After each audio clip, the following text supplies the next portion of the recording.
안녕하세요. 양지열의 콩가루 47회 4월 15일이네요. 4월 15일이면 이제 곧 있으면 4.19예요. 아세요? 아이, 제가 이게 왜 했냐면 따란 요 얘기를 안 했더라고요. 양지열 변호사님이 쓴 책이 나왔습니다. 나온 게 아니라 음. 이미 이벤트 끝났어. 본 방송에서. 이벤트는 끝났지만 그냥 제 자랑하려고요. 여기서는 하면 안 돼요. 아니 얘기했 여기서는 뭐 우린 뭐 서자야 아니, 뭐야. 민망해서. 주워온 자식들이에요? 그러니까 뭘. 내 얘기 아니 내가 아까 전에 그렇게 신신당부를 하더니 이거 광고 좀 해달라고 더럽게 안 팔린다고. 야 진짜로 믿으시면 어떡해. 너 짜란. 거짓말입니다. 네. 네. 자, 국가 잘 기념일 팔린다고 수업. 신신당부 했어요. 네. 양지열의 국가 기념일 수업이라는 책입니다, 여러분. 이거 지금 젊은 친구들을 위한 거라고요? 젊은 친구가 아니야. 중학생. 초등학교 고학년 내지는 중학교 사실 고등학생이 봐도 특별히 무리가 없을 것 같은데 대한민국의 법정 기념일이 50개가 넘어요. 네.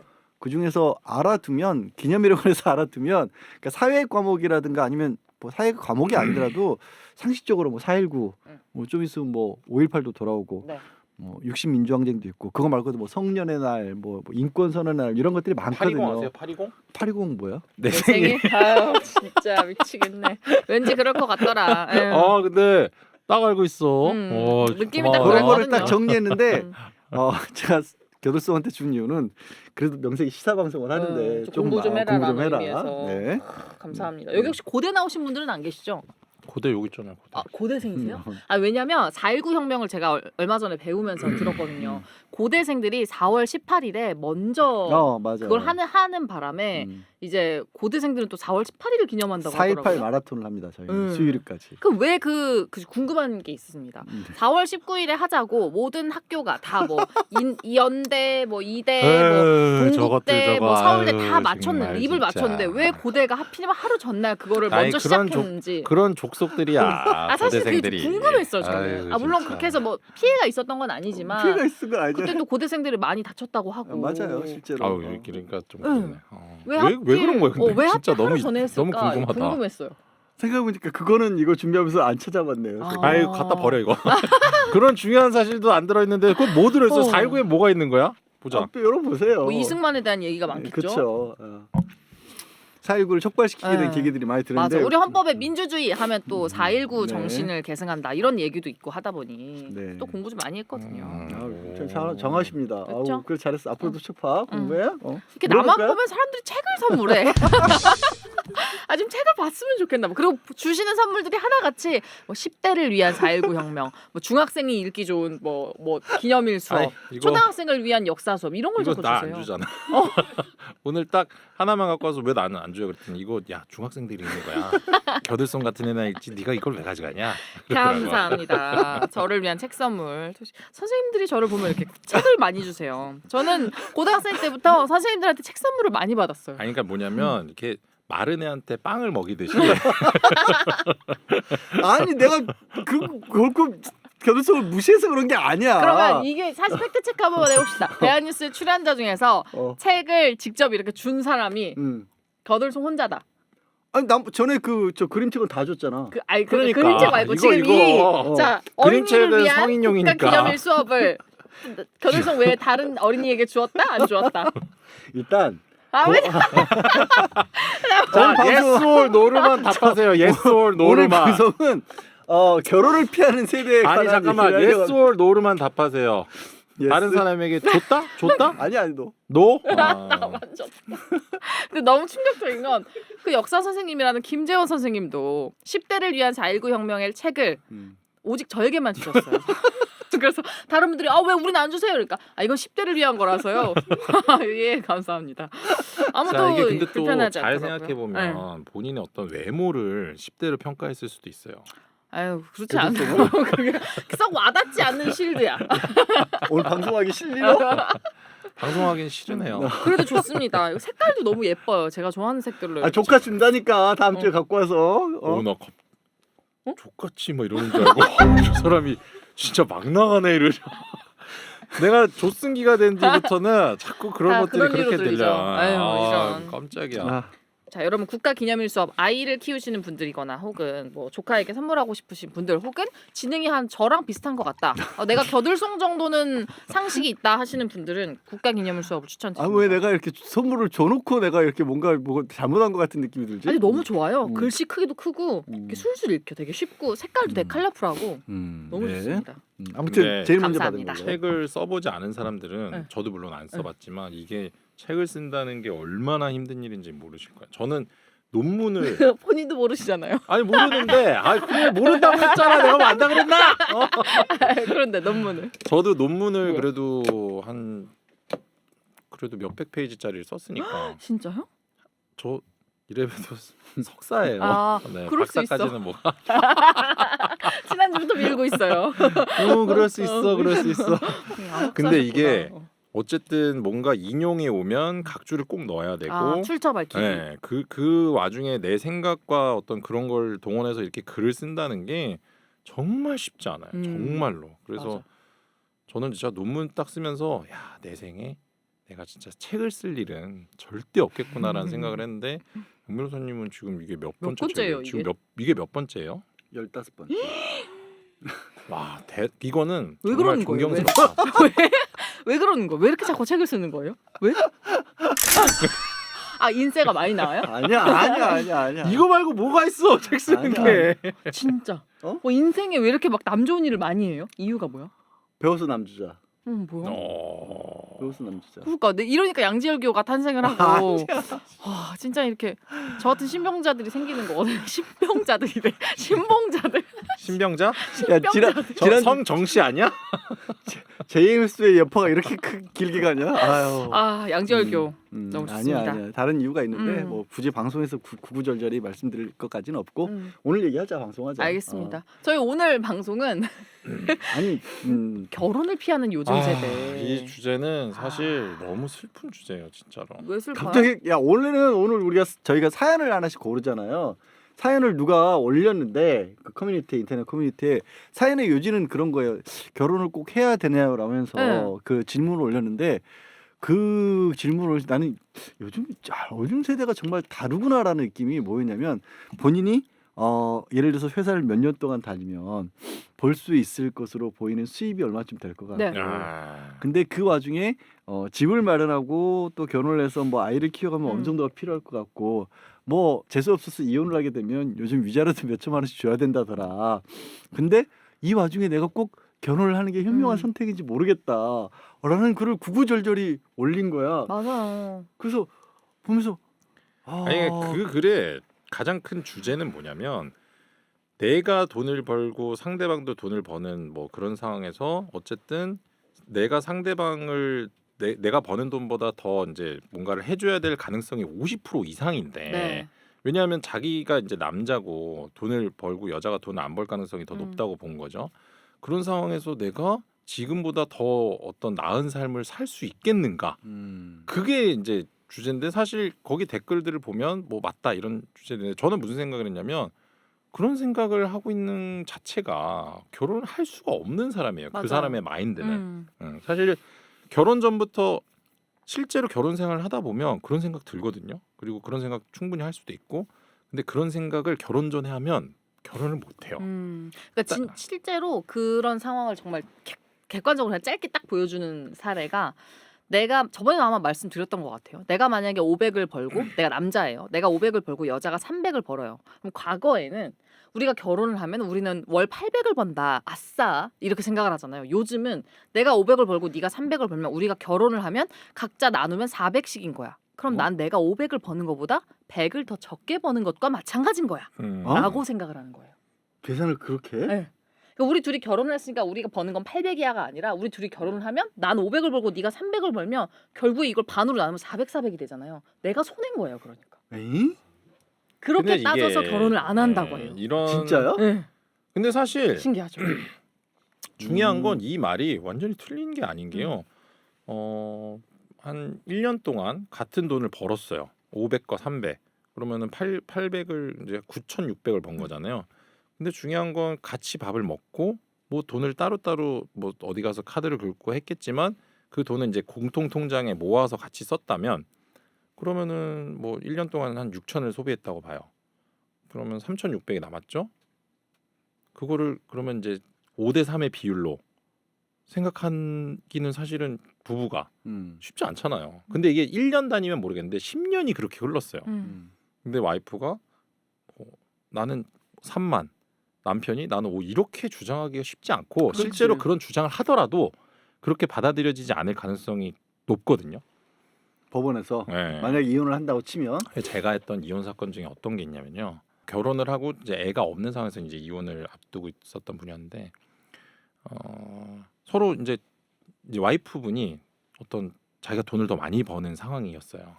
그러니까 남편한테 야 우리가 같이 살지만 공통 통장을 만들고 누구 명의든 거기에 한 달에 각자 뭐 한 250씩 넣자. 그래갖고 그 이외의 돈은 서로 터치하지 마. 그러니까 뭐냐면 하숙집이야 하숙집. 그래갖고 둘이 같이 250을 넣어요. 500 있잖아. 그럼 그걸로 뭐 생활비로 뭐 어디 뭘 쓰고 뭘 쓰고 공동 지출 이런 거를 다 하고 아마 개인 카드 값은 이제 따로 이제 별도로 이제 각자가 하는 거고 그리고 이제 같이 밥 먹는 카드가 또 있을 거 아니에요. 그거는 공통 통장으로 연결을 하고 근데 그런 식으로 하고 나서 이분이 이제 협의 이혼을 3번에 걸쳐서 하려고 했거든요. 그래서 이제 첫 번째 협의 이혼을 이제 논의하던 그 시점에 되게 클리어하게 재산 분할을 하더라고. 그러니까 어떻게 하냐면 그 공통 통장에 있는 돈을 이제 뭐 누가 이제 통장을 다 정리를 해서 누가 얼마를 더 넣고 이거를 싹 계산을 해요. 그리고 공통 통장에는 얼마가 남았고 그래서 더 많이 낸 사람이 더 적게 낸 사람한테 이제 돈을 받는 거죠.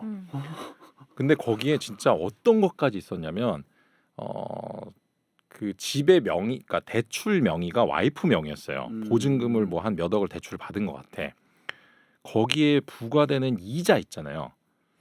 그 이자까지도 이제 그 남편한테 야 이거는 비율에 따라서 네가 내야 되지 않겠냐. 그래갖고 그것까지 정말 샅샅이 다 나누고 첫 번째 협의혼 안 했어. 야 그 여자분이 무슨 그리고 회계사니? 그리고 두 번째 협의혼 때도 똑같이 그렇게 해서 이제 뭐 몇백을 이렇게 나누고 세 번째 협의혼 때도 그렇게 해서 돈을 서로 주고 받았는데 이 남편이 이제 되게 강남 쪽에 아버지로부터 증여받은 부모님으로부터 증여받은 아파트가 있거든요. 이게 한 20억 정도 돼요. 야 그럼 남자나 여자나 재산이 많은 집이에요. 네. 여자도 되게 직업도 되게 좋고 있는 본인 것도 명의 더한다니까. 재산도 많고 진짜 봐봐 있는 것들이 더 한다니까요. 더 손해 보기 싫은 거야. 자기가 가진 게 있으니까. 근데 중요한 건 어쨌든 그 남자 쪽이 재산이 더 많기 때문에 그렇게 재산 분할을 해놓고 소송을 걸었어. 아예 소송은 우리 쪽이 먼저 걸었다. 계속 협의혼이 안 되니까 소송을 걸고 우리는 이미 재산 분할이 다 됐다. 그러니까 이혼만 시켜달라고 했는데 저쪽에서 반소를 건 거야. 다시 하자고 재산 분할? 그러니까 우리는 이미 다 나눴다는데 무슨 소리냐? 내가 니네 집 그거 네가 증여받긴 했지만 그 가치 상승에 내가 얼마나 기여했는지 아냐. 그렇게 하고 반소를 걸어온 거예요. 그래서 제가 그 사건은 원래 다른 변호사가 있었는데 남자분한테 제가 그 사건을 맡았어요. 그래서 그분이 얘기하는 건 변호사님한테는 제가 얼마를 드려도 되는데 이 와이프한테는 정말 한 푼도 주기 싫다고. 그래갖고 제가 그 모든 사실을 이렇게 다 정리해서 증거로 내고 정말 판결 선고 나기 바로 그 전달까지 그 아파트 시세가 계속 요즘 내려갔잖아요. 그걸 계속 냈어요 증거로. 그래갖고 결국 기각시켰어. 상대 재산 분할 청구. 그래갖고 뭐 다행이다. 의뢰인이 너무너무 좋아한. 근데 너무 지긋지긋하네요. 그렇게까지 막 깨알같이 다 나눈다는 게. 근데 아까 이제 교들송 얘기 그 사례도 그렇고 지금 사례도 듣고 하면서 이제 그 어떤 얘기 생각이 드냐면 이게 이제 나는 기성세대지 기성세대고 완전히 이제 한 세대가 다른 세대인데 요즘 젊은 한참 이제 20대라고 생각하면 우리가 클 때는 그렇게 결혼하면서 그런 거를 생각해 본 적이 없는 것 같아요. 근데 이게 좋다는 의미가 아니라 결국 뭐가 달라서 그랬을까를 생각해 보면 뭐 우리 세대가 특별히 무슨 더 낭만지고 그런 게 아니라 그때는 한참 이 대한민국이 성장기였기 때문에 모든 것들이 그냥 지금 머물러 있는 게 아니라 더 잘 될 거라는 그냥 막연한 기대들이 다 있었던 것 같아요. 그리고 그냥 직장 들어가면 뭐 그때는 직장 들어서 좋은 회사 들어가면 뭐 애들 뭐 대학 등록까지 다 회사에서 주고 맞아요. 평생 직장이었고 그런 게 있었기 때문에 물론 제가 들어왔을 때 평생 직장은 없어졌지만 그런 기운이 남아 있어요. 맞아. 의식이 막연한 기대감. 막연한 기대가 뭐 있어도 아니 가만히 있으면 그냥 뭐 길 뚫리면서 집값이 올라가고 시골에 농사 짓던 사람도 얼마만큼 돈이 생기고 나는 아니더라도 근데 요즘에는 더 이상 그런 게 안 보이고 네. 뭘까 사회가 아까 그 사연 올린 사람처럼 정산이 딱 된다고 할까? 네. 그러니까 정체돼 일종의 있어요. 틀이 딱 나오는 네. 것 같아. 내가 이 삶이 맞아. 어떻게 될지. 네. 예전에 그 개천에서 용 난다는 말 많이 썼잖아요. 이제는 개천에서 그냥 개천에만 있고요. 용은 용들끼리만 놀고요. 그게 너무 심해요. 너무 어릴 때부터 그게 고착화가 되어 있으니까 사실은 우리는 뭐 예를 들면은 초등학교 지나서 뭐 고등학교 동창 뭐 이렇게 해서 다시 다른 계층들이 만나는 시기들이 있잖아요. 근데 요즘은 뭐 산후조리원부터 그냥 같은 크루들끼리만 만나니까. 그리고 같은 비슷한 동네에서 네. 자라고 비슷한 어떤 경제적 사회적 수준을 가지고 하니까 그래 그게 결혼까지 이어지는 거구나. 그런 네. 결국에는. 그 양변 얘기가 진짜 맞는 게 더 이상 집값이 땅값이 오를 곳이 없어 이제. 네. 그러니까 우리 같은 사람들은 저 같은 사람도 사실 되게 막 엄청 부자일 거라고 생각하고 변호사니까 그렇지 않거든요. 진짜 그러니까 막 저보다 조금 더 한 15년, 10년 정도 전에 변호사가 된 세대들은 아, 돈 되게 많이 벌었어요. 음. 근데 저희 세대부터 갑자기 변호사도 숫자가 엄청 늘어나고 맞아요. 이거는 나쁘지 않다고 봐요. 그 안에서 뭐 좋은 변호사들도 목석이 아 가려지니까. 근데 진짜 맞는 게 전 방송하면서 세상에 있는 변호사를 다 만난 기분이에요. 아 유난히 방송계로 또 많이 왔어. 변호사 유난히 진짜 방송계로 많이 많이 왜냐하면 왔어. 변호사가 돈벌이가 안 돼요. 그러니까 방송도 해야 되고 사실은 그냥 가만히 앉아 있으면 의뢰인들이 지나가다가 들어와서 변호사님 사건 좀 맞죠? 그런 시대가 아유, 이제 아니거든요. 그 끝난 지 오래됐지. 그러니까 사실은 저희도 뭐 유튜브 채널 번멍인데 그 저희는 채널 에이블로 바꾸려고 너무 거지 같아서 채널 에이블 바뀌면 많이 와주세요. 아 네. 왜냐면 A블로 해야 뭔가 그렇죠. A급인 것 같고 네, 근데 채널 번멍하니까 번멍. 뭔가 멍청이들 같잖아요. 그러니까 약간 그렇지 않아도 여기서 멍청이 취급받는데 채널 번멍 근데 또 로고는 약간 샤넬 같이 해놨네. 뭐야? 어이없어. 아니 뭐야? 야 이거는 그러면 한 번도 안 들어봤다는 얘기인데 구독과 좋아요도 한 번도 안 했다는 얘기인데. 아니 근데 구독은 되어 있거든요. 아, 그래요? 근데 저 로고는 최근에 바꾼 거 아니에요? 원래 처음부터 아니, 저 로고예요? 조그맣게 이 폰으로 뜨면 눈에 안 띄지. 아 저렇게 깜짝 놀랐네. 저 누가 봐도 샤넬 아니에요? 아니 무슨 말이에요? 채널이라는 단어를 우리가 쓴 건데. 아니 블랙 앤 화이트 딱 해서 채널 샤넬 번멍 해놓은 것 같은데. 알겠습니다. 예 그래서요. 아무튼 이런 변호사들도 저 썸네일 뭐야? 술 방금 저 썸네일 거의 먹은 다음 날 그거 뭐 전세 보증금 100% 돌려받는 법으로 되어 있는데 썸네일 거의 전세 보증금 떼이는 방법 이런 느낌이잖아요. 야, 그참 회사 참 빨리 에이블로 바꿔주세요. 채널 에이블로 샤넬 에이블로 바꿀 거고요. 샤넬 에이블로 바꾸고 이 모습을 그렇죠. 믿을 수 있는. 근데 이 변호사들도 그런 걸 하지 않으면 더 이상 사건이 오지 않아요. 그죠? 그래서 요즘은 다 아름아름하고 찾아보니까. 유튜브도 영상도 많이 찍어야 되고 진짜로 홍보를 하지 않으면 그러니까 너무 어려워졌어요. 이제 세상 살기가 너무 힘들다 이 말이 진짜 정말 맞아. 와닿는 세대가 됐죠. 그쵸. 저는 사실은 결혼도 결혼인데 아이를 키울 수 있는 환경을 마련해 줘야 결혼을 하고 아이도 낳고 그렇잖아요. 네. 저희가 몇 번 얘기했는데 진짜 제일 심각한 게 제 입장에서 소아과가 이제 없다면서요. 진짜 드물거든요. 최근에 그거 보셨어요? 어, 소아과 의사들이 소아과를 폐원하겠다고. 폐원하겠다고 이 기자회견하고. 폐과 선언했네요. 근데 그 분들이 되게 여태까지 진짜 소신을 갖고 아이들을 위해서 되게 열심히 해오던 분들인데 그냥 저는 그분들의 그런 단체 행동이 사실 이해가 되게 가지. 이해가 가고 진짜로 폐과되는 건 너무 문제지만 이런 문제의식 속에서 뭔가 제도 개선이 이루어질 필요가 분명히 있다고 보거든요. 아니 그러니까- 저건 진짜 황당한 제도였던 게 그때 의사분들이 기왕 얘기가 나왔으니까 저게 폐과 선언까지 하게 나서게 된 이유가 지금도 의료 수가가 소아과에 주어지는 부분이 너무 낮아서 유지가 어려울 정도 상황인데 맞아요. 지금 뭐 출산 장려 정책이라고 24시간 그 육아 비대면으로 진료받을 수 있는 병원을 만들겠다고. 근데 아이들은 지가 어디가 아픈지 말을 제대로 못하니까 애기잖아. 소아과잖아. 네. 비대면으로 어떻게 애기를 봐. 그리고 소아과에 지금 가는 사람들도 의사들도 소아과를 안 가려고 그래서 지금 소아과가 없어진다는 와중에 24시간 병원을 소아과 뭐 저기 응급센터를 운영하겠다. 누가 가서 일을 해. 제정신이 아닌 거죠. 그러니까 저걸 사실은. 저런 걸 정책이라고 내놓으니까 지금 그러니까 저렇게 이 저출산 반대를 하는 거지. 정책에 저는 되게 좀 많은 부분을 그 소아과를 유지시키는 데도 좀 써야 된다고 그것도. 봐요. 왜냐하면 그런 거죠. 이제 그러니까 비급여 진료가 거의 없기 때문에 그냥 진료하고 3,000원. 물론 이제 그거는 본인 부담금이고 공단에서 받는 돈까지 해봤자 그래도 뭐 한 2, 3만 원?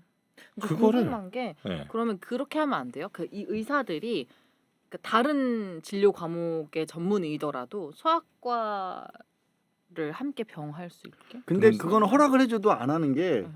네가 예를 들어서 강남에서 피부과를 해서 돈을 수억 원을 벌고 있어. 소아과도 같이 해줘서 괜찮아요. 하겠니? 안 하겠구나. 애 하죠. 와가지고 쟁쟁거리고 있고 맞네. 기저귀 똥 싸고 일단 있는데 그러면은 맞네. 그 아, 사람들이 맞네. 안 오죠. 그러니까 네. 피부과 손님들이 안 올 맞아. 거고. 그 노키즈존도 있고 한 판에 예, 지금. 근데 아. 사실 그렇게 뭐 진료비가 낮기 때문에 사실은 피부과에서 뭐 주사 몇 방 놓으면 100만 원 벌잖아요, 네. 의사들이. 근데 여기는 50명을 치료를 해야 내가 100만 원을 버는 거야. 아. 근데 그게 또 애니까 엄마들이나 뭐 보호자들의 어떤 그런 것도 되게 당하지. 민감하고 그러니까 사실은 폐과 선언이 되게 저는 이해가 가고 사실 그렇다면 이 사람들 이제 소아과를 개원하는 의사들에게 어느 정도 혜택을 줘야지. 혜택을 주는 게 맞지 않나. 음. 그래야지 소아과를 맞아. 하지. 그쵸. 사실 이게요.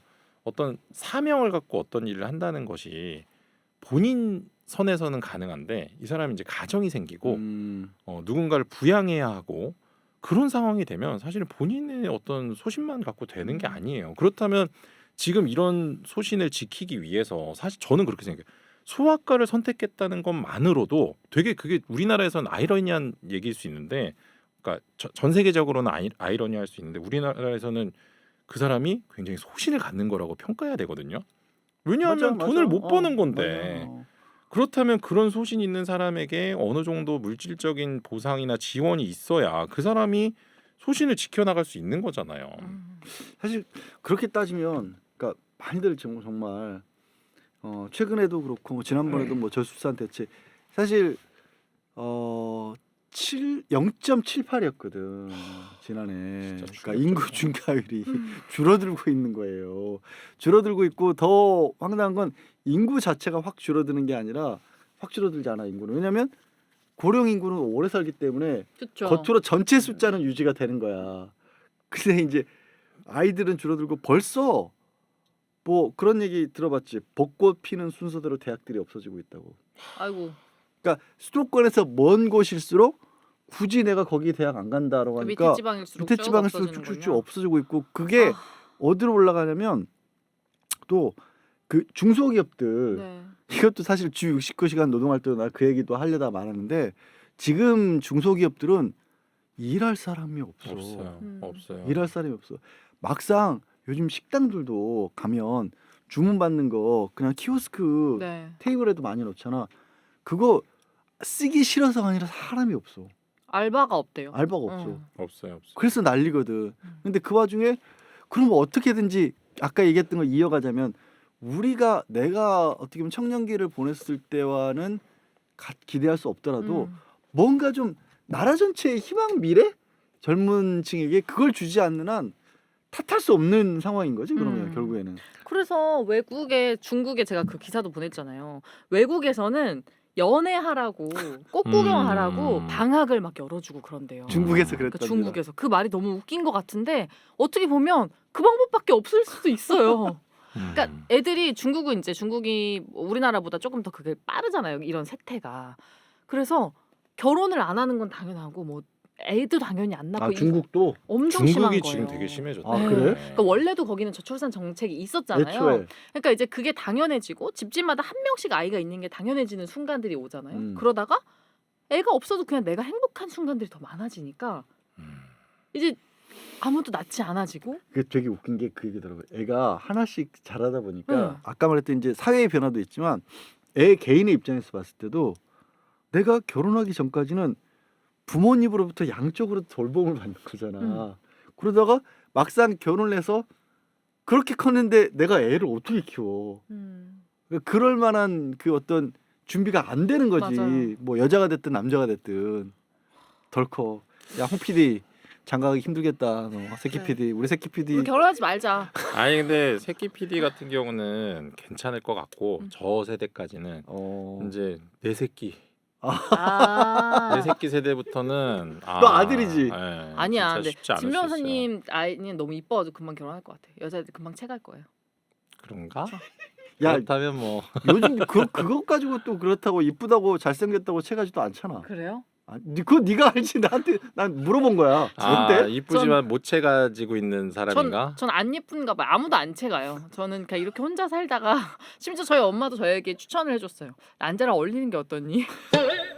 너가 한 2, 3 원래 난자를 얼리면 2년 정도가 유효 기간이 있대요. 그리고 다시 또 그것도 얼려야 유효 기간이 되는데. 있어? 네. 그러니까 2년 이내에 결혼하지 않을 것 같으니 그냥 일찌감치 얼려라 얘기를 하시더라고요. 어머님이 남자랑 어울리는 게 어떠니? 많이 어울리지 않나? 진별아 난자를 귀가 조금 아니 근데 잔념의 후유증이 아직 39도까지 올랐었거든요. 귀가 아까부터 드드드드드드 이런 소리가 나왔고 오늘 자꾸 환청이 들리고 약간 이명이 있네. 난자 얼리는 거 뭐 이런 얘기도 하는데 실제로 중국이요 지금 혼인 신고 건수가 1986년부터 그 건수를 그 집계를 했대요. 지금 최저래요. 아니 근데 저는 역대.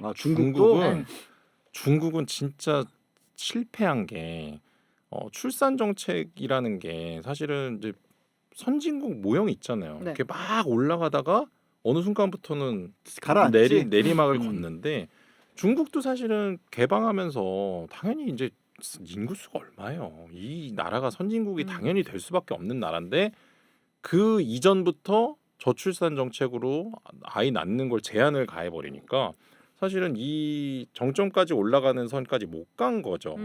그러면은 이제 이게 많이 올라가면 올라갈수록 내려오는 이 뭐 어떤 요런 선이 제가 봤을 때 완만하다고 생각하거든요. 네. 왜냐하면 사람이 많으니까.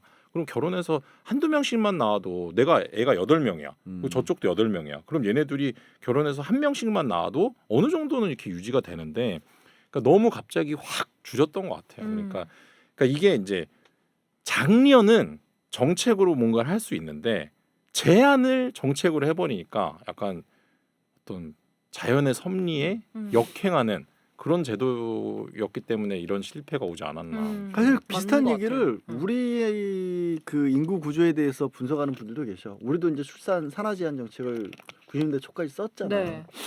그게 그 영향이 결국에는 극단적으로 와버렸다라고 얘기하시는 분들도 있고, 왜냐면 배수로 줄어들었으니까. 그럼 의도적으로 제한하려던 게 역풍인 어, 거네요. 우리나라도 그런 제한이 있었군요. 저 몰랐어요. 근데 캐치프레이즈 기억나요? 예전에, 뭐 하나만 낳아서 잘 기르자, 뭐 둘만 낳아, 뭐 어쩌고 그렇다고 뭐 법적으로 제한하진 않았잖아요. 그렇진 우리나라는. 않았지. 아들 딸 뭐 구별 말고 하나만 낳아 잘 기르자 뭐 네. 이런 식의 어떤 그거를 사회에서 계속 주다 생각해보니까 보니까. 기억이 난다. 그치. 그런 우리 캐치프레이즈가 중고등학교 때 그런 있었네. 캐치프레이즈들이 있었어. 지금 같으면 그런 캐치프레이즈가 있어요. 뭐야 저 쌉소리는 하겠지만 과거엔 사람이 다 착해가지고 그런 거 들으면 또 막 자기도 모르게 세뇌되고 말 잘 듣잖아요. 그렇지. 금을 그냥 바로 갖고 오는 민족인데 우리나라. 맞아. 그- 돈이 막 뽑아서 가져오고 하는데. 그래서 근데 그러면 참 생각해보면 한편도 이런 생각도 들어. 이건 좀 꼰대 마인드일지 모르지만 점점 선진국으로 갈수록 그 진변이 말한 것처럼 우리만 겪는 현상은 아닌데 네. 우리는 왜 유독이 그러니까 왜 이게 세계 1위가 돼야 돼 이것까지 음, 왜 그럴까 생각해 보면 빨라 우리나라 사람들. 뭔가 그놈의 인스타가 문제인 것 같아. 맨날 서로 좀 비교하고 막 아름답고 좋은 이쁜 거 시절만 좋은 올리죠. 거 이것만 좀 간직하려다 보니까 그러니까 아이들을 키우면서 얻어야 되는 거 이런 것에 대한 게 얻어야 되는 게 아니라 힘든 걸로만 여겨지는 게 아닌가. 우리 진변도 애 얼마나 좋아하니 생각보다. 근데 이게 저는 또 조금 살짝 반박을 할 수 있는 부분이 반박해줘. 아니 반박을 필요로 해. 인스타에서 왜냐하면 요즘에는 인스타를 욕하면 안 돼. 거기 그럼. 다른 생명체가 잘하고 있는데 그럼. 거기에 대해서 사회 그런 식으로 가상세계잖아요. 그런 식으로 지금 다른 사람을 열심히 키우고 있는데 왜냐면 그러면 안 요즘에는 되지. 인플루언서들이 어떻게 하냐면요. 자기가 젊은 시절에 하는 그런 인플루언서의 활동이 있다가 결혼을 하면 결혼한 신혼 생활을 가지고 또 인플루언서 생활을 해요. 나는 이런 밥상을 아. 차리고 난 남편한테 이런 옷을 입혀줬고 오늘은 남편이랑 이런 곳에서 데이트를 했고 이게 또 나의 생활이 되고 그 이후에 아이를 낳으면 나는 내 아이를 이렇게 키우고 있고 내 아이는 오늘 이 옷을 입었고 내 아이랑 오늘 이걸 먹었고 만약에 거기다 덤으로 아이가 예쁘기까지 하면 또 엄청난 인플루언서가 되고 그중에 한 명이 이제 연예인 중에 김나영 씨라고 자녀가 둘이 있는데 그 둘을 너무 귀엽게 만들어 놓은 거예요. 그래서 그 셋이서 같이 화보도 찍고 그냥 셋이 가족의 연예인이 돼버린 거예요. 그러니까 내가 말한 게 그거야. 그걸 보면 문제는 내 새끼도 꼭 그렇게 키워야만 될 것 같은 그죠. 중압감을 느끼게 만든 거거든. 아. 일반적으로. 근데 근데 로망도 생기잖아요. 나도 저렇게 하고 싶다. 야 그걸 할 수 있는 사람이 몇 명이나 되겠냐. 그렇게 할 수 근데 있는 이제 사람이. 겨들송은 그때 그렇게 얘기했잖아요. 그런 걸 보면 그냥 거기서 만족만 얻고 거기서 끝. 대리 만족을 얻고 그런 심리가 더 많다는 맞아. 거지. 근데 그것도 있긴 하겠다. 아 그러니까 마치 먹방 보면서 네. 다이어트 하듯이 그냥 에이 귀엽네. 그 이렇게 아이가 하면서. 키 크는 걸 보면서 그냥 나 내 아이 다 키웠다 이런 느낌. 그런 설마 그렇진 않겠지만 그럴 수도 있겠다 생각이 이래저래 드네요. 인스타가 문제야. 미안해. 아니 근데 저도 하면서 늘 그렇게 생각해요. 저는 인스타로 뭔가 이렇게 저의 아니요 그런 필요한 사업 부분도 모델이긴 있는데 하지만 그래도 약간 현타가 많이 와요. 그걸 그게 내 이제 진짜는 아니니까. 따라 하는 그게 내 현실과 야, 괴리감이 갑자기 여기서 있으니까. 갑자기 자기 고백을 하면 어떡해. 아니, 현타가 오긴 와요. 이렇게까지 하면 우리가 뭐가 돼요? 그래, 웃자고 한 얘긴데. 현타가 오긴 하지만 거기에서 또 만족감이 있어요. 슬프지만 그 안에서 슬퍼. 자라나는 나를 보면서 또 행복할 때가 그 있고. 메탈리카 노래 중에 그런 노래가 있거든요. Sad but true. 슬프지만 Sad 진짜다. but true 이런 노래가 있어. 그거 내가 한번 보내줄게. 뭘 보내줘 유튜브 찾아보면 나오는데. 저는 행복해요. Sad 아니 but 근데 true. 진짜 약간 꼭 그럴 필요 없는데 이렇게 아까 이제 결국 이제 우리 때로 비교하면 좀 뭔가 어울렁더울렁 다 넘어가던 것들이 다 보여지니까 그리고 지금 여기서 우리가 얘기를 하고 있지만 전에도 비슷한 말씀을 드렸는데 이렇게 얘기하는 게 꼭 좋은 건가라는 생각도 들 때가 있어 가끔. 그러니까 진 변하고 뭐 이혼에 관한 얘기를 하고 진 변호사 아까 뭐 진짜 막 퍼센티지까지 따졌던 사람들 얘기 들으면 혹시 또 젊은 우리 대갈족 분들 보시다가 그래 역시 결혼을 할 짓이 아니야 이렇게 갈까봐. 맞아. 그 옛날에는 우리 어렸을 때마다 결혼해야 남녀가 같이 있어 막 이런 생각이 있으니까 무조건 결혼에 대한 로망도 있고 그랬거든. 없을 거 아니야 그런 거는. 그게 매체가 발달하고 정보가 많아진 부작용도 있지 않을까 하는 생각도 문득 들어. 맞는 것 같아요. 왜냐면 과거에 한때 결혼할 때 비용이 많이 들고 뭐 적게도 이런 얘기가 나와서 연예인들이 스몰 웨딩을 할 때가 있었어요. 그 스몰 웨딩 붐이 딱 일면서 그때 한창 이나영 씨하고 원빈 씨가 막 그냥 갈대밭에서 결혼하고 막 이럴 때였어요. 스몰 웨딩 붐이 일면서 결혼 비용이 확 줄어들었었는데 너도 나도 스몰 웨딩을 하니까. 근데 요즘엔 또 갑자기 호텔 결혼식이 살짝 붐이에요. 아 그래? 그러니까 호텔에서 결혼을 하면 이게 엄청 잘한 결혼식처럼 되어버리는 거죠. 근데 사실 그게 얼마나 비싸겠어요. 그리고 연예인들 뭐 예를 들면은 연애 프로그램 같은 거 있잖아요. 하트 시그널이나 뭐 환승연애 이런 곳에 나왔던 사람들이 그걸로 유명세를 타서 돈을 많이 벌면 뭐 몇 억짜리 호텔에서 결혼을 하는 거예요. 그리고 그 유명해진 사람이 들고 있는 부케가 몇 천만 원짜리다. 들고 있는 뭐 부케가? 들고 입고 있는 드레스가 베라왕 이런 거. 몇 억짜리다. 이런 게 다 공개가 되면서 나도 저 정도를 하지 않으면 많이 뒤처지는 것 같고 그럴 바에 안 해버리는 거예요. 그것도 있어요. 이게 뭐 손현진 씨도 이번에 결혼을 했는데 손현진 씨 드레스가 얼마다 이게 다 공개가 돼버리는 거예요. 과거에는 그게 공개가 안 됐어요. 근데 그게 공개가 되면서 쟤는 저런 걸 입는데 난 저런 걸 입지 못하네. 그럴 바에 안 해. 혹은 그럴 바에 공개를 안 하거나. 그리고 또 이제 만약 이제 문제가 이게 일종의 상승 효과를 일으킨 게 뭐냐면 보통 사람들이 너도 나도 그래도 호텔에서 가자라고 하잖아. 그럼 진짜 또 돈 있는 사람들은 에이 뭐야 이거 다 따라하네. 너 우리 또 올라가. 더 높은 데로 가. 더 높은 데로 가. 과거에 그냥 어느 정도 호텔 결혼식이면 다 된다 했는데 요즘에는 조금 잘 나간다는 사람들은 무조건 신라 호텔 영빈관으로 가버려요. 과거에는 진짜 말 그대로 신라 호텔 영빈관은 진짜 1%의 1%만 그렇지. 하는 곳이었어요. 근데 지금은 정말 하트 시그널에 나온 제가 말씀드린 그 여성분 한 분이 박지현 씨라고 이번에 결혼을 하셨어요. 20대 후반인가 그런데 신라 호텔 영빈관에서 했어요. 시댁 결혼한 남편 쪽 뭐 하는지. 그거까지 밝혀지진 그건 밝혀지지 않았지만 않았는데. 그러니까 사람이 생각할 때 과거에는 진짜 탑스타들만 하던 아. 곳을 이제는 일반인도 하고 있고 아. 재벌 중에 재벌만 하던 곳에 이제는 그냥 한 준재벌 혹은 뭐 중소기업의 대표도 웬만큼 핫한 곳에서 하고 그렇지 않으면 가오가 떨어진다 생각. 내가 안 그래도 한 3주 전인가 이제 저 방송국 쪽에 있는 친구 하나 이제 결혼을 한다 그래서 그냥 봉투만 내러 갔는데 호텔이더라고 강남에 있는. 그래서 14개짜리인가 그 호텔에서 하길래 야 얘네 집 이렇게 부자였어 했다가 되게 막 주변에서 반응이 무슨 부자기서 근데 무슨 부자야 이런 날 보고 정말 세상사를 너무 모르시군요 이런 눈치더라고. 어디 호텔이었는데요? 그냥 이름을 말하기 지극히 평범한 수준밖에 안 되는 거예요 그게. 너무 강남에 신기하죠. 호텔 웨딩을 오는데. 그 억대 호텔도 예약이 힘들어요. 그래서 1년 전에 준비를 해야 돼요.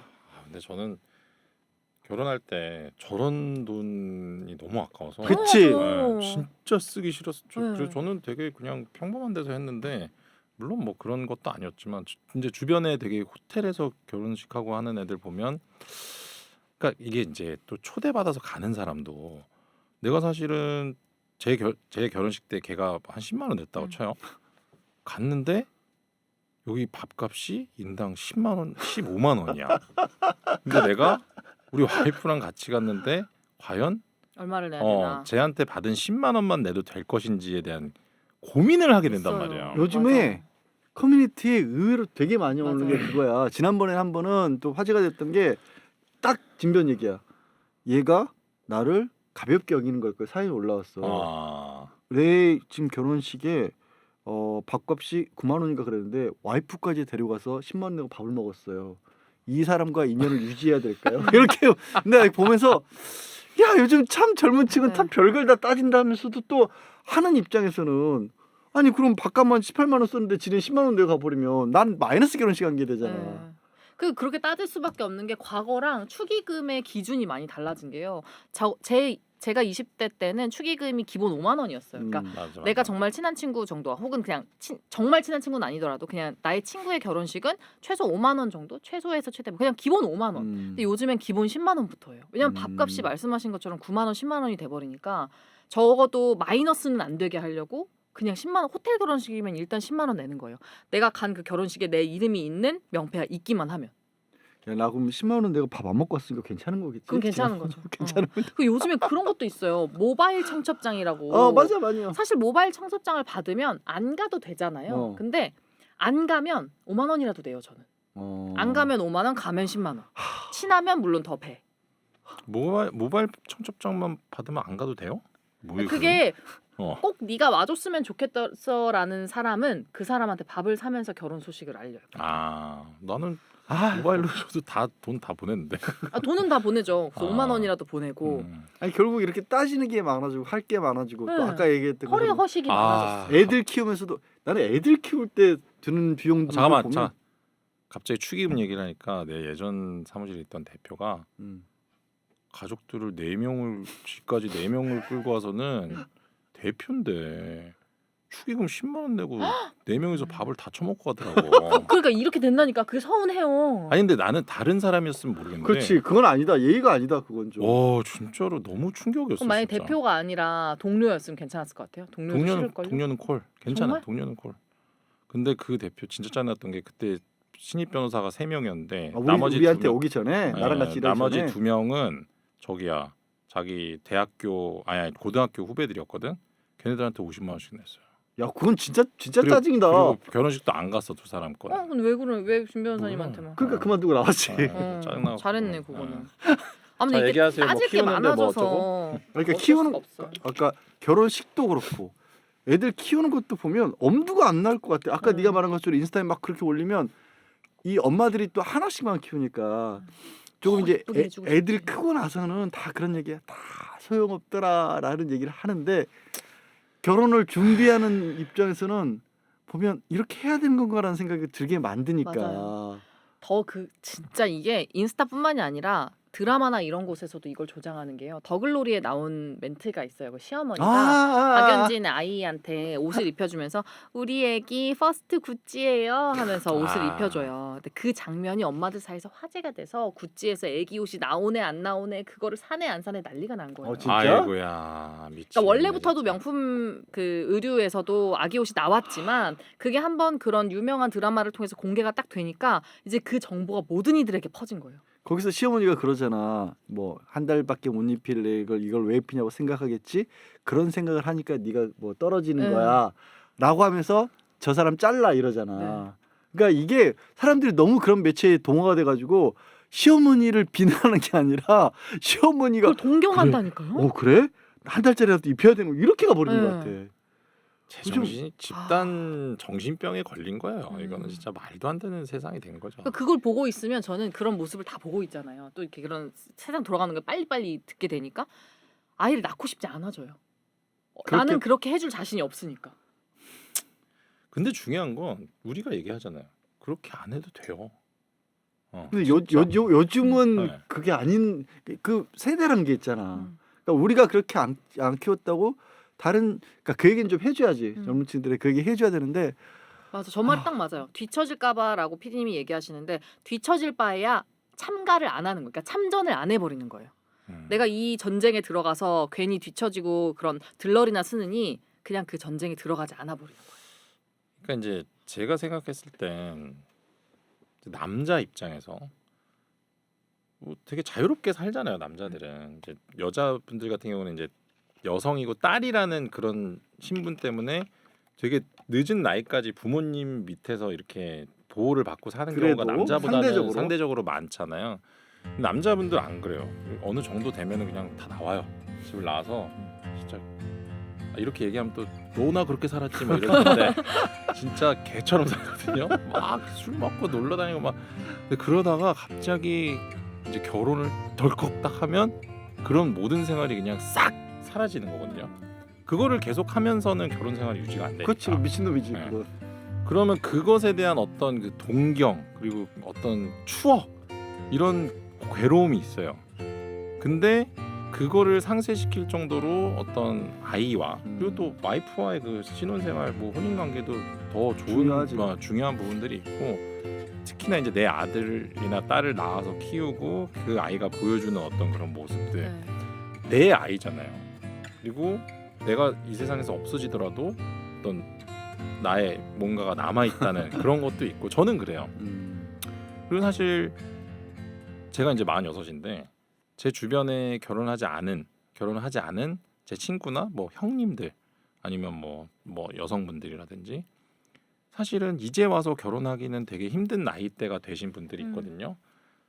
물론 뭐 되게 재밌게 살고 좋다는 분들도 계시지만 그냥 제 입장에서 봤을 땐 되게 외로워 보이고 그 시간이 더 많이 지나면 사실 저는 어쨌든 제 아들과 뭐 와이프와 60이든 70이든 뭐 만약에 건강하게 산다면 그렇게 삶을 보내겠지만 결혼하지 않은 분들 같은 경우는 뭐 60에도 혼자 70에도 혼자 이렇게 살 수밖에 없잖아요. 물론 뭐 이제 결혼하지 않더라도 이성과 어떤 삶을 갈 수 있는데 이거를 제외하고 진짜로 완전히 혼자 산다면 그렇다면 그래도 결혼이라는 것이 경험해 보는 게 좋지 않을까라는 생각을 합니다. 한번 해보고 싶긴 한데 무서워요. 오늘 주제는 사실 저희가 무슨 답을 낼 수 있는 감이 그런 건 아니고요. 이런저런 얘기들 그리고 커뮤니티에서 하도 이런 글들이 많이 올라오니까 한 번쯤은 얘기를 해볼까. 근데 할 얘기가 생각보다 많네요. 그리고 이렇게 결혼하신 분들이 저한테 이제 조언 같은 걸 많이 해주시잖아요. 저는 글쎄 결혼하면 좋아 결혼해라고 말하는 사람 거의 지금 방송에서의 진 변호사님이 유일해요. 그러니까 그 진 변호사님도 사석에서 어떻게 할지 모르는 거예요. 방송에서는 그렇게 얘기하. 그러니까 왜냐면 결혼한 모든 사람들이 다 저한테 와요. 야 늦게 갈 수 있나 늦게 가. 그러니까 너가 만약에 혼자서 이렇게 너 스스로 네 한 입 벌어먹고 살 수 있을 정도가 되면 그냥 하지 마. 이런 말을 많이 특히 해요. 아직까지는 이런 그러니까 한가 여성분들에서 여자 선배들이 그런 얘기 많이 하지. 남성분들도 그래요. 남성분들도 그래? 그럼 양 변호사님은 저한테 결혼하라고 하실 거예요? 참 나는 하라고 하고 싶은데. 진짜요? 양 변호사님 제가 결혼하면은 행복할 것 같으세요? 그거를 내가 잘 모르겠어. 그래 답이 안 나오잖아. 그게 아니야 여기 일반 나를 놈이면 보고 그거를 내가 모르겠어. 아니 왜냐면 나는 남성이고 이게 마드리드 모던 걸이라는 혹시 그 넷플릭스에서 스페인 드라마인데 본 적 있어? 모르겠어. 그게 1925년 28년 이때를 배경으로 한 건데 여자들에게 참정권도 주어지지 않았을 때 여자들이 독립된 인격체로 살아가기 위해서 애쓰는 과정에서 벌어진 일들인 거야. 네. 근데 그걸 보고 있으면 또 그러니까 요즘에 이제 어떻게 보면 이건 절대로 여성을 탓하는 게 아닙니다. 여성의 인권이 올라가면서 옛날과는 결혼관 자체가 많이 달라지면서 벌어진 일들도 분명히 있거든. 그러니까 내가 당연히 결혼해라고 얘기를 주재하는 이유가 그것과 어떻게 또 균형을 맞출까. 그러니까 우리나라가 그냥 아주 쉽게 말해서 출산 이후 커리어 같은 것들이 우리는 관리가 안 되고 있잖아. 네. 아이를 키우면서까지 여성이 집에 가서 결혼해서 애 낳고 다시 복귀하고 이런 게 준비가 안 돼 있으니까 덜컥 얘기를 못 하겠는 거야. 너도 또 방송을 많이 하는데 얘가 방송을 계속 할 수 있을까? 난 모르거든. 그러니까 참 그런 게 결혼까지는 괜찮은데 이제 출산이 그러니까. 되는 순간부터는 사실은 쉽지는 않은 그러니까 게 겁이 나요 우리- 사실은. 네, 우리 내가 지금 하고 있는 모든 세대. 일들 중에서 결혼하고 아이를 낳았을 때 몇 %까지 유지하고 살 수 있을까? 제가 하고 있는 모든 일을 다 그만두지 않으면 감사한 정도 아닐까요? 근데 저는 사실 아유, 아까 참. 결혼과 죽음은 늦을수록 좋다는 얘기를 제가 이 방송에서 한 적이 있어요. 맞아요. 근데 오늘 주제가 이런데 음. 내가 그 얘기를 계속 할 수는 없잖아요. 아 근데 결혼을 피하는 요즘 세대의 마음을 이해한다는 거죠. 그러니까 뭐 이해는 하죠. 진변은 늦을수록 좋지만 피할 수 없다는 전제가 그렇지. 들어있잖아. 나는 하긴 어. 해야 된다잖아. 왜냐면 죽음도 피할 수는 음. 없어요. 결혼과 죽음 죽음이랑 같아 왜? 피할 수 없어. 해야 돼. 죽음이야? 아니 나는 뭐냐면 미루면 좋은 두 가지 완전 상이한 단어를 얘기한 거예요. 결혼과 죽음을 동일시한 게 아니라 그러면 그냥 결혼은 미룰수록 좋다 이렇게만 얘기하고 말지. 아 진짜. 그래요. 나 우리 오늘 알프가 이제 내 이 정도 방송을 안 해야 돼. 봐서 전화하면 또 이상하게 삐질 것 같아. 마침 진 변호사가 죽음 얘기를 꺼내줬어. 오늘 골라온 그림하고 딱 맞는 얘기를 그래요? 꺼냈습니다. 뭐야 이게? 오늘 주제를 어머, 생각하다가 저 잠깐만 누구 그림일 것 같아요? 딱 보면 알겠죠? 이 나는 그림은 이거 알 것 알지. 같은데. 이 그림을 아니 모르던 얘기해봐 작가 이름. 예? 설마 얘라니? 설마 이걸 보고 모르겠어? 구로 시작해 구. 구스타프. 그래. 어? 오 맞아. 그다음. 구스타프의 그 다음이 있어요? 구스타프의 그 다음이 더 유명한데. 구스타프 구스타프 메르데스 뭐 이런 건 아닐 거 구스타프 아니야. 필라프? 구스타프 뭐야? 왜 웃어? 왜 다 알아? 알면서 왜 그래? 뭔데? 클린트. 구스타프 클린트. 클림트? 몰랐어. 응. 어. 구스타프 알면 됐지 뭐. 근데 구스타프를 나는 어떻게 맞췄어? 모르겠어요. 나도 내 머릿속을 잘 모르겠어. 생각해보면 구 했는데 나올 거 내가 봤어. 구스타프 바꾸고 아니 말고는 없어. 구라고도 안 했는데 생각이 나긴 했어요. 그러니까 이걸 그게 어떻게 보고서 신기해? 나도 모르게 구스타프가 생각이 났는데 이유를 모르겠어. 이게 주입식 교육의 폐해야. 이건 뭐 천재야 바보야. 그 뒤를 도저히- 모르잖아요. 구스타프 다음을 모르잖아. 필라프 뭐야? 필라프 볶음밥이잖아요. 그럴 수도 구스타프 볶음밥 맛있겠다. 저 되게 고픈데. 아니 지금.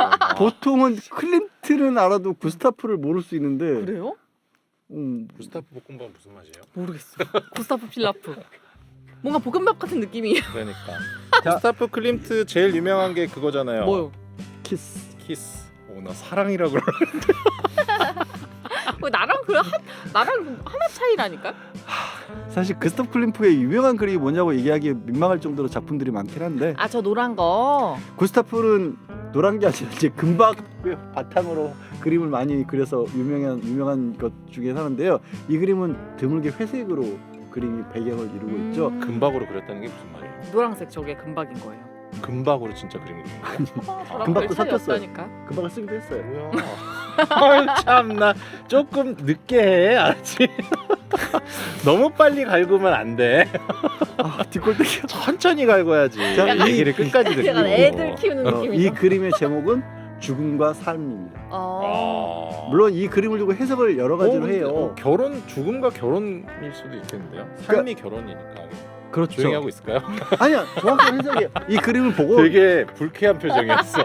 아니 뭐 말 같지도 않은 소리를 해갖고 내가 지금 설명하려는데 자꾸 왜 저래? 아니, 동의하려고 한 거야. 어? 알았어요. 꼭 결혼이 아니더라도 이 그림을 놓고 해석을 여러 가지로 해요. 남녀노소를 불문하고 죽음은 항상 곁에 있다라는 식으로 해석을 하기도 하고 그다음에 진변이 본 것처럼 인간의 삶이라고 하는 건 저렇게 부부가 될 수도 있고 아이도 있고 남녀노소가 어울려져 꼭 뭉쳐 있는 게 삶이다.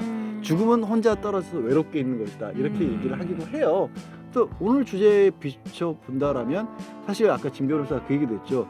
유전자를 이 세상에 남기는 거다. 제가 이게 결혼을 그런 해서 얘기를 했어요? 아이가 이제 내가 얘기를 사라졌을 언제 때 뭔가 남아 뭔가라고 표현했지만 뭐 그런 거죠. 유전자. 대를 잇고 싶은 대를 느낌이구나. 그렇죠. 그게 뭐 진짜 안 좋은 의미라 옛날식 대를 잇는다는 게 아니라 이제 혼인을 하지 않고 아이를 갖지 않는다는 게 인간 그룹으로 따지면 결국 죽음하고 또 이어지는 것도 그것도 그냥 객관적 팩트 그 사실이잖아요. 동상을 세우면 동상은 세우면 살아있지가 않잖아요. 그리고 누가 내 동상을 세워줘? 내가 세우면 되지. 그냥 네가 뭔데? 아니 내가 스스로 본인 내가 세워드린다는 게 아니라 내가 나의 동상을 세우면 되지. 네, 할 얘기는 다 한 것 같고요. 클린트의 그림 아 죄송해요. 다시 해줘요. 아니야. 우리 욕 뒤지게 먹는다 저 이제. 너무 죄송한 게 저희가 지금 이 공간에 갇힌 지 한 2시간이 넘어갔거든요. 산소가 부족해서 지금 저 진짜 정신이 아니에요. 아 저 정말 이게 저 지금 겨드랑이 못 들고 있어요 지금. 제2의 싸이가 될까봐. 이게 많은 네. 분들이 의아해하시는데 진짜 이 공간에 1시간 이상 있으면 산소가 부족해서 사람이 진짜 이상해져. 제가 어깨가 저렇게 좁지가 않거든요. 근데 지금 너무 흉측한 몰골이 나올까봐 계속 이러고 있는 거예요 제가 지금. 자, 원래는 훨씬 어깨가 넓습니다. 근데 진변을 근데 카메라도 왜 저렇게 잡혀 지금? 취한 거 어? 아니 카메라가 왜 저렇게 잡히지? 지금 내가 이거 팔을 뗄 수가 없어요 지금. 진변을 위로해 주실 분들은 가족 119로 메일을 보내주십시오. 네. 네, 오늘 빨리 끝낼게요. 여러분 안녕히 계세요. 다음 주에는 산소가 덜 부족한 상태로 만나뵙겠습니다. 에어컨 좀 틀어주십시오. 산소가 부족해. 숨을 좀 쉬어야겠어. 안녕. 다음 주에 만나요. 안녕. 나 이렇게밖에 못해.